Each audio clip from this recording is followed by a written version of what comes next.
What is up? What is good?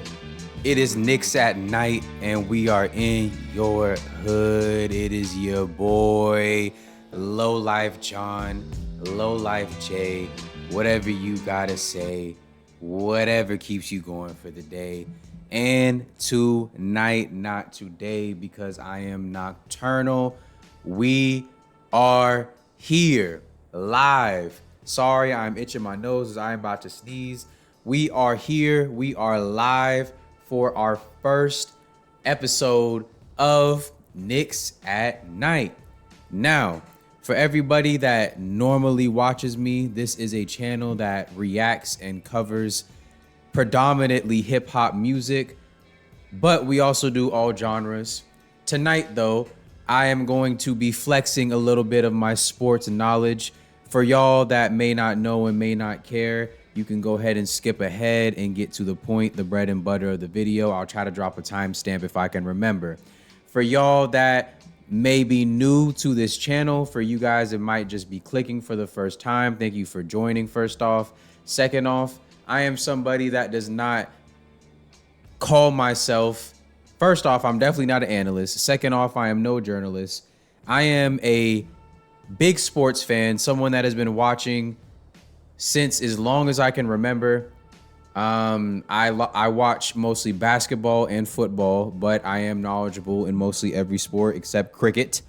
And I'm here to give a few takes for you guys. This is my first video on sports, and I'm very excited to do so because I feel like I nerd out over it so much, and I feel like I need to get it out to somebody. So, what is today's topic? What are we talking about today? Today, we are going to be on the NBA. And clearly, now that you guys know that I'm a Knicks fan, you know that I am not afraid to be straight honest. I am not a biased fan. I am not somebody that is delusional. I am not somebody that is going to lie to you, in my opinion. So let's try to go ahead and be as honest as possible, with this list. Or not this list. I don't think I'm going to be listing anything. I think I'm just going to be going through the regular season standings from the 2022-2023 season, which was last season, and I'm going to be seeing which teams I believe are going to be having an impact this year. Before we get into this, just drop a like, comment down below anything that you might think. If you think whatever I'm saying is some BS, that is fine. You can comment it down below, and I'll be sure to try to be as interactive as I can. I appreciate all you guys watching. Starting off, we have the #1 seed in the Eastern Conference. We have the Milwaukee Bucks. Probably the biggest story of the NBA this offseason, Damian Lillard just signed to the Milwaukee Bucks, joining Giannis Antetokounmpo in the already most dominant team in the Eastern Conference. This is scary, ladies and gentlemen, especially me being a Knicks fan. I feel that we already have no chance whatsoever after this whole Boston situation. And now that Damian Lillard has come to Milwaukee, I believe everybody is drooling at the mouth at the opportunity to see two talents like this play with each other. Now, they went 58-24 last season. They did lose a very key piece in their defense, being Drew Holiday, and some other key pieces as well. But I do think that they have more than enough to deal with a lot of the competition in the East and prevail. I think they could put up a lot of points a game, and they have physical guys. They have a big squad, a squad that'll be able to hold down, the defensive side of things. I think this year they no doubt are going to be making the playoffs. If Giannis Antetokounmpo and Damian Lillard can find a way to stay healthy and make it to the playoffs with each other, I have no doubt in my mind that not only they could be a top 2 contender for the NBA title, they could be a favorite. The only person, or only team, I should say, standing in their way in the Western Conference, we'll get to that later. I think the Nuggets, and I think a healthy Lakers squad could be very dangerous for this team. But we might talk about that more on some other videos. Where do I rank Milwaukee this season?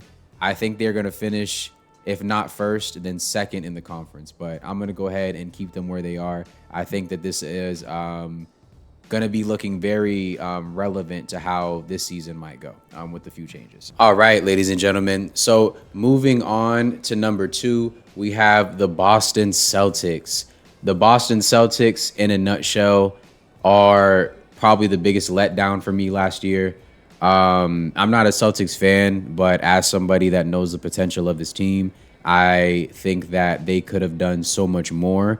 I think that in key moments, Jaylen Brown and Jason Tatum did not show up the way that is necessary for stars to show up. They let Miami take them to a game 7, and they couldn't quite finish the game. Honestly, they wouldn't probably even made it to the game 7 if it wasn't for Derek, the bald man White. They definitely have something to prove this year. Adding Kristaps Porzingis was a great addition to spread out the floor, but at the same time, they lost a key piece in Marcus Smart. They also lost Malcolm Brogdon. I don't know if it was Brogdon or excuse me. I cannot think of his name right now. The player that got Grant Williams. Grant Williams. They lost Grant Williams and Robert Williams. Those are some big key pieces on their team of these last few years. So losing them has got to hurt in a way. Where do I rank Boston this year? I'm going to put them at number 3 this year.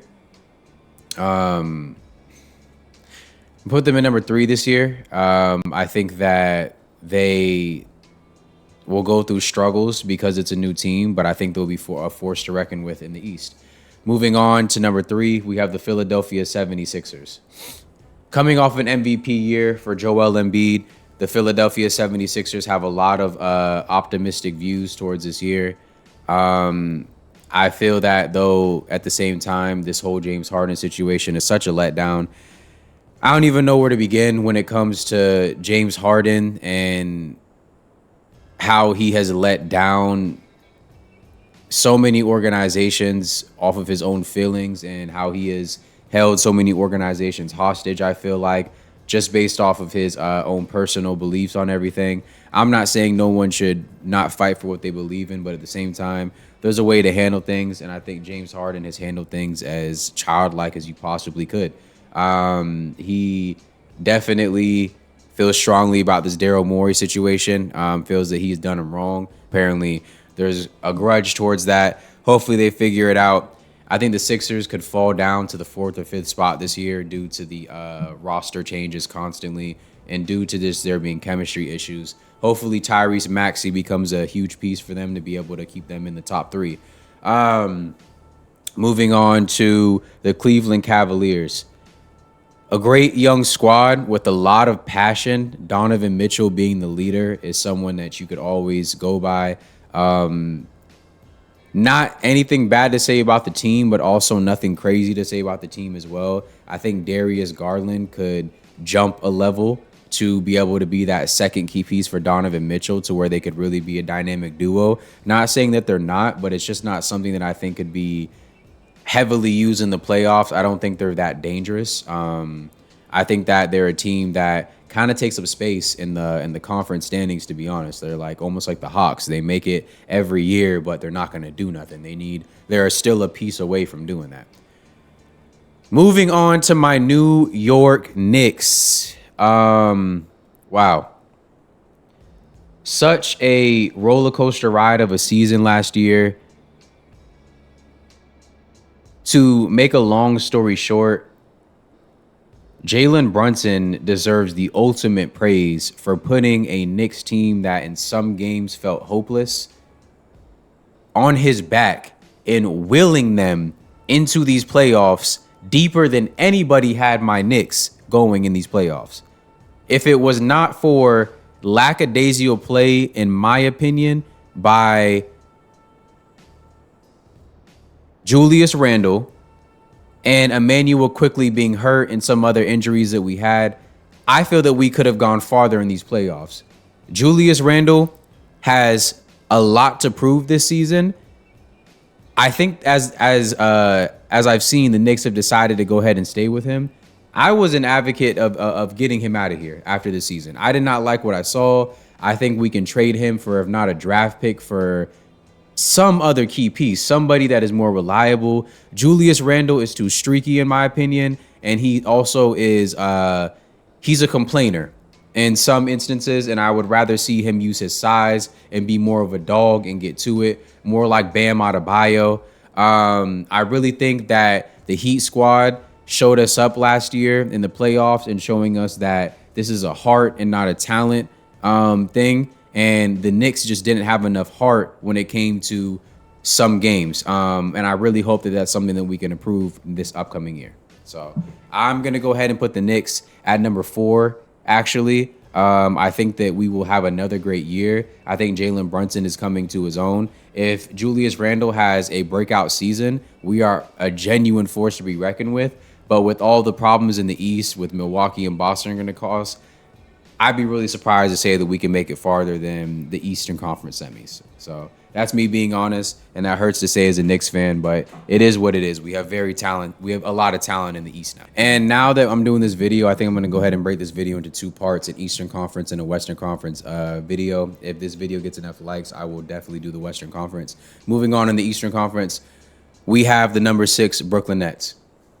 Now, the Brooklyn Nets finished number 6 last year. Such a sad story for the whole organization. You think the 76ers are sad. I think the Brooklyn Nets are even sadder. I am happy that Kevin Durant was able to find a new situation. Hopefully he could be winning a ring this year. James Harden found a new situation. Ben Simmons, I'm going to say this lightly because mental health is no joke, and shout out to anybody out there that's dealing with anything. I hope you get better. I have not the best things to say about Ben Simmons and how he's treated all his situations. I think Ben Simmons has changed forever how people will look at mental issues in the league and how to handle situations as such. Ben Simmons is got to be the biggest letdown / turnaround for a player I have ever seen since Anthony Bennett or somebody that's been drafted first and was a bust. Everyone had the highest hopes. He was getting compared to LeBron James, and now they're hoping that he even plays 30 games a season in healthy mode. Ben Simmons has completely fallen off a cliff. Besides being defensively sound, I think he's scared offensively. We don't know if he will ever develop a shot. We don't know how much this game even means to him.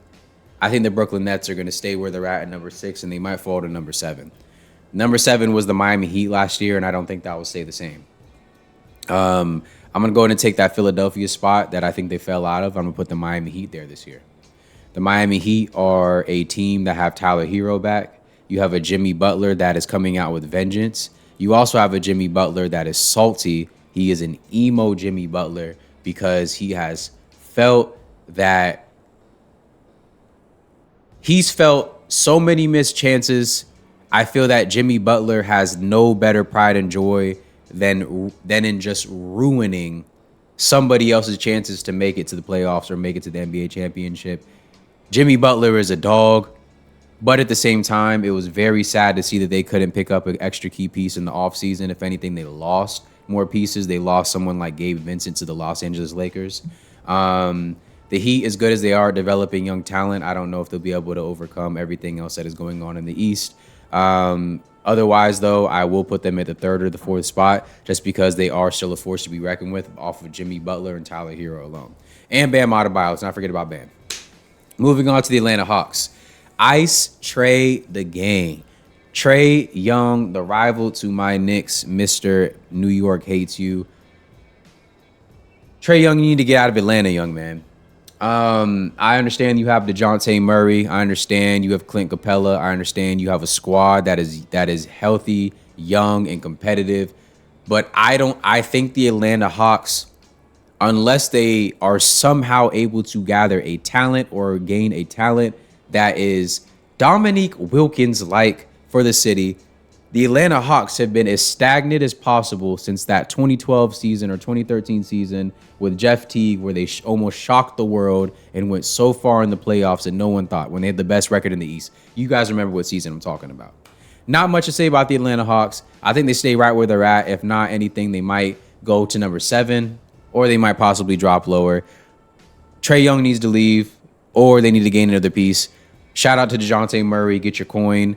Keep proving why you're a key shooting guard / small forward and get your money. We don't have much to say. I think the Wizards will be the only team that probably jumps up a spot based off of the talent. Otherwise, that is all my predictions for the Eastern Conference. I think the Milwaukee Bucks come out on top, if not the Boston Celtics. You guys let me know down in the comments what you think the Eastern Conference will play out as. Also, if this video receives 15 likes, I will drop a part 2, that part 2 containing my thoughts on the Western Conference. Thank y'all for joining me at Knicks at Night. This has been my first episode. I hope to do many more for y'all. Shout out to everyone that's a first-time viewer. Be sure to subscribe to the channel. I will catch you next time. It has been your boy, Low Life John, Low Life Jay, whatever you want to say, whatever keeps you going for the day.